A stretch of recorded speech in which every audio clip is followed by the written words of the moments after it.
ഡൽഹിയെ വിറപ്പിച്ച കൊലപാതകമായിരുന്നു കുറച്ച് ദിവസങ്ങൾക്ക് മുൻപ് പീരാഗർഹിയിൽ നടന്നത്. ഒരു സ്വയം പ്രഖ്യാപിത ആൾദൈവം കൊന്നൊടുക്കിയത് 3 പേരെയാണ്. സംഭവത്തിൽ ഓരോ ദിവസവും പുറത്തു വരുന്നത് ഞെട്ടിക്കുന്ന വിവരങ്ങളാണ്.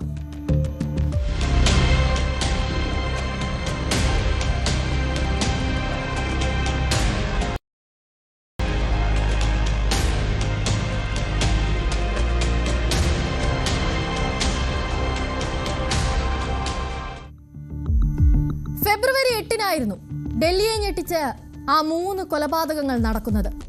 പീരാഗർഹി ഫ്ലൈ ഓവറിൽ ഉപേക്ഷിക്കപ്പെട്ട ഒരു കാറിനുള്ളിൽ രൺധീർ, ശിവ് നരേഷ് സിംഗ്, ലക്ഷ്മി ദേവി എന്നീ 3 പേരുടെ മൃതദേഹം കണ്ടെത്തിയതോടെയാണ് വാർത്ത കാട്ടുതീ പോലെ പരക്കുന്നത്. കൊലപാതകം നടന്ന് 4 ദിവസങ്ങൾ പിന്നിട്ടപ്പോൾ തന്നെ പ്രതി പിടിയിലാവുകയും ചെയ്തു. ഉത്തർപ്രദേശിലെ ഫിറോസാബാദ് നിവാസിയായ ബാബ എന്നറിയപ്പെടുന്ന കമറുദ്ദീനാണ് സംഭവവുമായി ബന്ധപ്പെട്ട് പോലീസ് പിടിയിലായത്. അലൂമിനിയം ഫോസ്ഫൈഡ് കീടനാശിനി, ഉറക്ക ഗുളികകൾ, ഒരു പ്രത്യേകതരം ശീതളപാനീയം എന്നിവ ഉപയോഗിച്ച് പ്രതി മാരകമായൊരു മിശ്രിതം തയ്യാറാക്കിയതായി അന്വേഷണ ഉദ്യോഗസ്ഥർ പറയുന്നു. ഇരകളെ മിശ്രിതം കഴിക്കാൻ നിർബന്ധിച്ചതായും ഇതാണ് അവരുടെ മരണത്തിലേക്ക് നയിച്ചതെന്നുമാണ് പോലീസിന്റെ കണ്ടെത്തൽ. സാമ്പത്തികമോ വ്യക്തിപരമോ ആയ ബുദ്ധിമുട്ടുകൾ നേരിടുന്ന ആളുകളെയാണ് കമറുദ്ദീൻ പ്രധാനമായും ലക്ഷ്യമിട്ടിരുന്നത്. ഇവർക്കൊക്കെ തന്നെ ധൻവർഷ അഥവാ പെട്ടെന്നുള്ള സമ്പത്ത് വാഗ്ദാനം ചെയ്യുകയും ചെയ്തിട്ടുണ്ട്. കൂടാതെ മരണപ്പെട്ട 3 പേരെയും മന്ത്രവാദത്തിന് പ്രേരിപ്പിക്കുകയും ചെയ്തിട്ടുണ്ടോ എന്നുള്ള സംശയവും നിലനിൽക്കുന്നുണ്ട്.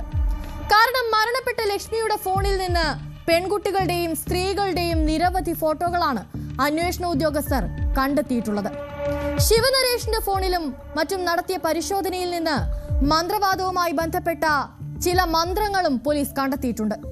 ഇതൊക്കെ തന്നെയാണ് പ്രതിയിലേക്ക് എത്താൻ പോലീസിനെ സഹായിച്ചതും. CCTV ദൃശ്യങ്ങളിൽ പ്രതി അന്ന് രാവിലെ ഇരകളുടെ കാറിന്റെ മുൻസീറ്റിൽ ഇരിക്കുന്നതായുള്ള ദൃശ്യങ്ങളും പോലീസ് കണ്ടെത്തിയിട്ടുണ്ട്. പ്രതിയായ കമറുദ്ദീൻ പിടിയിലായ ശേഷം പോലീസ് മാധ്യമങ്ങളോട് പ്രതികരിച്ചിരുന്നു. ആ പ്രതികരണത്തിലേക്ക് നമുക്കൊന്ന് പോകാം. अभी इन्वेस्टिगेशन तो जारी है, रिमांड लिया है इसका. सो और लोगों से भी पता कर रहे हैं कि किस टाइप की बातें करता था ये. बट डेफिनेटली जो इनिशियल इंटरेक्शन लोगों का होता था वर्ड ऑफ माउथ से, ये ऐसे था कि ये इलनेस क्योर करता है और जो भी झाड़ फूंक करके अपनी इलनेस क्योर करता है. उसके बाद जो भी इसको टारगेट ठीक लगते थे उनको ये बताता था कि मैं पैसों को भी मल्टीपल कर सकता हूँ.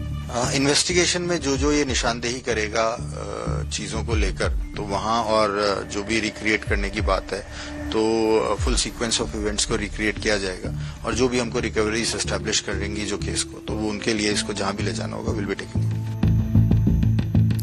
ഏകദേശം 1 വർഷമായി ഇരകളുമായി അയാൾക്ക് ബന്ധമുണ്ടായിരുന്നതായി പോലീസ് കരുതുന്നു. അന്വേഷണ ഉദ്യോഗസ്ഥരുടെ അഭിപ്രായത്തിൽ പ്രതി ഒരു കൂടിക്കാഴ്ചയ്ക്ക് 7000 രൂപ വരെ ഇരകളിൽ നിന്ന് ഈടാക്കുകയും തുന്നലുകളില്ലാതെ ശസ്ത്രക്രിയകൾ ഉൾപ്പെടെയുള്ള ചികിത്സകൾ നടത്താൻ കഴിയുമെന്ന് അവകാശപ്പെടുകയും ചെയ്തിരുന്നു. കൂടാതെ ഉത്തർപ്രദേശ്, രാജസ്ഥാൻ, ഡൽഹി എന്നിവിടങ്ങളിലായി 6 കൊലപാതക കേസുകളിലും ഇയാൾക്ക് പങ്കുണ്ടെന്ന് പോലീസ് ഔദ്യോഗികമായി വ്യക്തമാക്കുന്നുണ്ട്.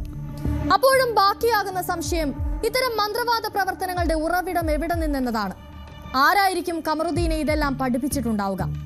അതിലേക്ക് വരുമ്പോൾ 2010-ൽ ഉത്തർപ്രദേശിൽ നിന്നാണ് കമറുദ്ദീൻ മന്ത്രവാദ പ്രവർത്തനങ്ങൾ പഠിക്കുന്നത്. രാജസ്ഥാനിൽ കുഞ്ഞുണ്ടാകാതിരുന്ന ദമ്പതികൾ ഒരു കുഞ്ഞിനെ ഗർഭം ധരിക്കാനായി കമറുദ്ദീന്റെ സഹായം തേടിയതാണ് ഇയാളുടെ പേരിലുള്ള ആദ്യത്തെ കേസ്. ഭർത്താവിന്റെ നിർദ്ദേശപ്രകാരം അയാൾ ഈ സ്ത്രീയെ പിന്നീട് കൊലപ്പെടുത്തുകയാണ് ഉണ്ടായത്. കമറുദ്ദീനെ പറ്റി ഇതുവരെ പുറത്തു വന്നിട്ടുള്ള വിവരങ്ങൾ വെച്ച് മനസ്സിലാക്കാനാവുന്നത് ഇയാൾ അത്ര നിസ്സാരക്കാരനല്ല. ഒരുപക്ഷെ ഈ 3 പേരുടെ കൊലപാതകത്തിന് പിന്നിലെ കാരണം തേടിപ്പോകുന്ന പോലീസ് എത്തിച്ചേരുക വലിയൊരു കൊലപാതക പരമ്പരയിലേക്ക് തന്നെയാകാനുള്ള സാധ്യതയും ചെറുതല്ല.